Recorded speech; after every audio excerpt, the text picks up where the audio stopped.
Salut les amis, bienvenue sur l'atelier d'Adrien. Aujourd'hui c'est un peu malade qu'on fait une vidéo sur le 260 litres. Je dois y faire un couvercle et on va le faire en do it yourself ensemble. Pourquoi faire un couvercle à ce 260 litres qui jusqu'à présent n'était pas fermé? Tout simplement parce que c'est l'hiver, j'ouvre un peu moins et donc j'ai des problèmes d'humidité à cause de tous mes bacs que j'ai dans la maison. Et en plus de ça, parce que mes chats aiment bien se coucher sur la remplette sous prétexte qu'elle est chaude.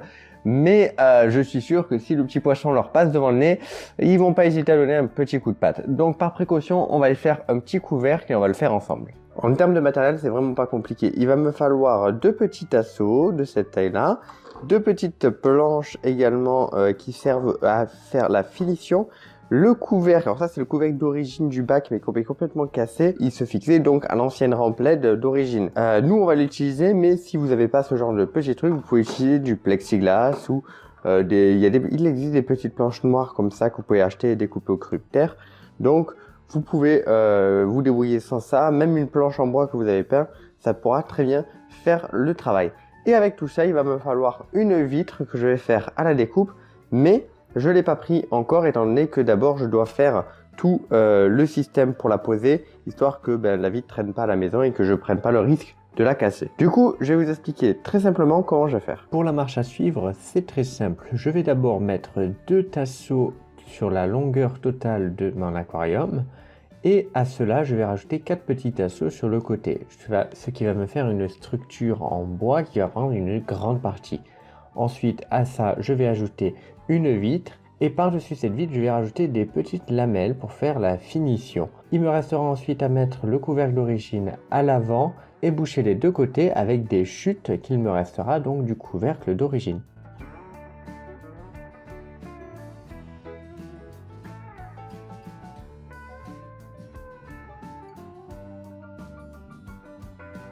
Ensuite, il va falloir faire donc la découpe correcte pour les petites plaques de finition. Donc en gros, j'utilise les plaques pour pouvoir faire des angles.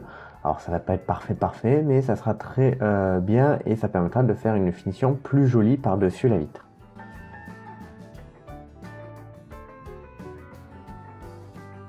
Voilà, c'est fini, ça a été peint et verni. Alors pour la peinture, c'était une peinture bas de gamme, c'est pas très important.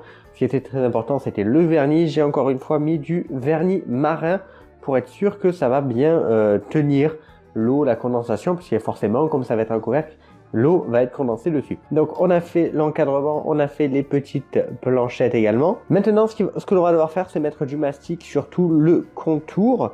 Pour y poser une vitre, je vais mettre une vitre donc sur la plus grosse partie pour tout simplement que la lumière, comme c'est une lumière extérieure et non pas une lumière interne dans le bac, donc pour que la lumière extérieure traverse la vitre et atteigne nos plants tout simplement. Normalement pour la vitre, j'étais parti sur une vitre de 3 mm, c'est pour ça que j'avais prévu ce genre de petite baguette pour ensuite faire la finition par-dessus la vitre, ça ne devrait pas poser de problème. Bon, finalement, la plaque de 3 mm était très grande et le gars, ça l'embêtait de couper la 3 mm. Il a coupé la 5 et me l'a vendu au prix de la 3. Donc du coup, j'ai une plaque beaucoup plus épaisse. Donc l'inconvénient, c'est que si j'avais su ça, au lieu de prendre une plaque comme ça, j'aurais pris les angles pour faire la finition. Là, du coup, on aura la plaque assez relevée comme ça, puisqu'on aura notre vitre en dessous.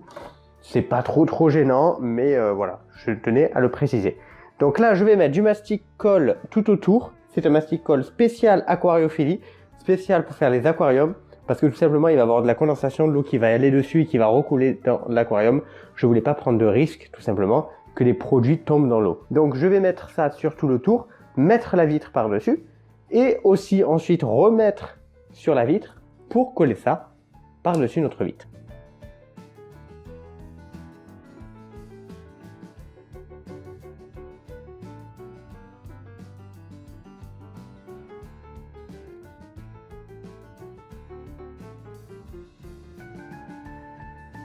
Ok, donc la vitre est mise en place, les baguettes au-dessus pour faire la finition également. Donc comme je vous le disais, on a un gros espace, mais c'est pas très gênant personnellement.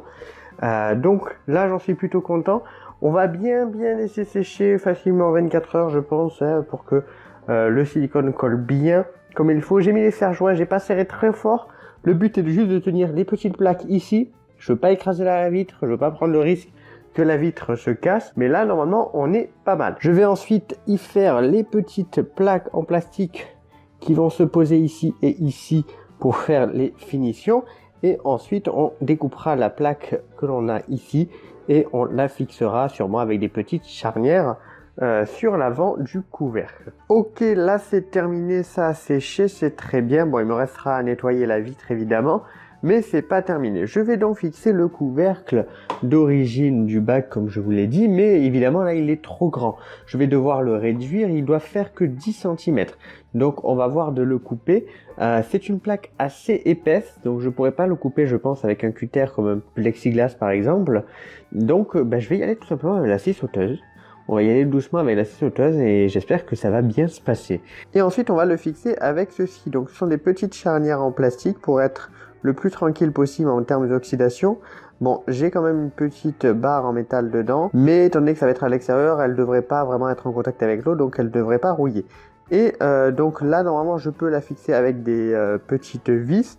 Moi, je pense plutôt que je vais partir sur du collage à la néoprène et bien laisser sécher pour être tranquille et pour pas faire de trous dans le bois ou dans le plastique. Alors petit détail avant de travailler, je dis souvent de vous protéger, de mettre les gants, etc. Mais une protection que je vous ai rarement dit parce que je n'en avais pas et maintenant j'en ai un. Donc je pense à vous le dire, c'est évidemment protégez-vous les oreilles avec un casque, avec des bouchons quand vous utilisez des machines comme ça qui font beaucoup de bruit. C'est important pour quand vous vieillirez, hein, par exemple. Donc voilà, protégez-vous les oreilles. Ok, c'est bon, maintenant on va y coller les petites charnières en plastique. Donc il me suffit de retirer la petite barre et je l'ai en deux parties. Je vais pouvoir donc mettre la colle et avec un serre-joint bien le coller et le laisser bien sécher avant de pouvoir enfin le mettre en place. Alors voilà qui est fait, la plaque a été mise. Donc finalement dans le bois je l'ai vissé pour que ça tienne bien. Sur la plaque, elle, on a mis de la colle. Mais le néoprène ça m'a pas l'air parfait. Peut-être que j'essaierai avec de la colle glue si je vois que ça se décolle. Et sinon forcément je vais être obligé de mettre des petites vis. Peut-être par en dessous si j'arrive à trouver des vis en inox ou quoi que je suis sûr qu'ils ne rouillent pas. J'ai pas fait que ça, j'ai aussi avec la chute donc de notre socle fait des petites plaques hop, que l'on peut mettre ici. Et l'avantage c'est que on peut les faire un petit peu dans la forme qu'on veut. Par exemple pour ici, voilà, ce qui va me permettre ici pour faire mettre la canne de rejet de mon aquarium. Et ici c'est l'emplacement de la pothos, la fleur qui pousse dans mon aquarium. Donc tout simplement, donc là je la nettoie, je vais l'installer et on se retrouve tout de suite. Et le voilà donc installé sur l'aquarium. C'est nickel. J'ai dû travailler un petit peu le plastique là, hop, avec un cutter. Donc j'ai dû en fait passer le cutter pour tailler un petit peu pour que ça rentre bien. Et on peut voir ici que le bout touche un petit peu et du coup, vous voyez, ça frôle un peu le plastique. Donc normalement, il faudrait que je le coupe un petit peu pour être vraiment tranquille, pour être en sécurité. Finalement, la colle néoprène n'a pas tenu, donc j'ai utilisé de la colle glue, tout simplement, et ça m'a l'air de bien faire le taf. Alors il y a de la buée qui se forme sur la vitre, mais il y en a moins, voire pas du tout au niveau de la lampe après quelques temps, puisque la lampe chauffe et donc fait couler l'eau. Donc au niveau de la lampe, il n'y en a plus et après il en reste un petit peu sur les côtés, mais c'est pas gênant puisque ça n'empêche pas la lumière de passer. Ça la reflète un petit peu tout ça, mais ça n'empêche pas de passer, donc l'aquarium est toujours autant éclairé. Donc voilà, écoutez tout simplement, hein, nos plantes, notre filtration est mis en place. Alors faites pas attention du coup à ce que vous avez vu là-dessous, ce petit bac là bizarre. Pour l'instant je fais des tests et je verrai ce que ça donne et selon ce que ça donne, je vous en ferai une vidéo pour vous expliquer un petit peu tout ça.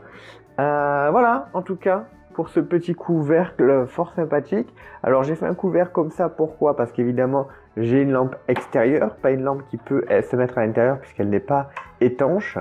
Donc je ne pouvais pas prendre le risque qu'elle prenne de la condensation dessus. Donc j'ai dû faire ce genre de couvercle. Pour le 360, ça va être autre chose puisque les remplettes, c'est moi qui les fais.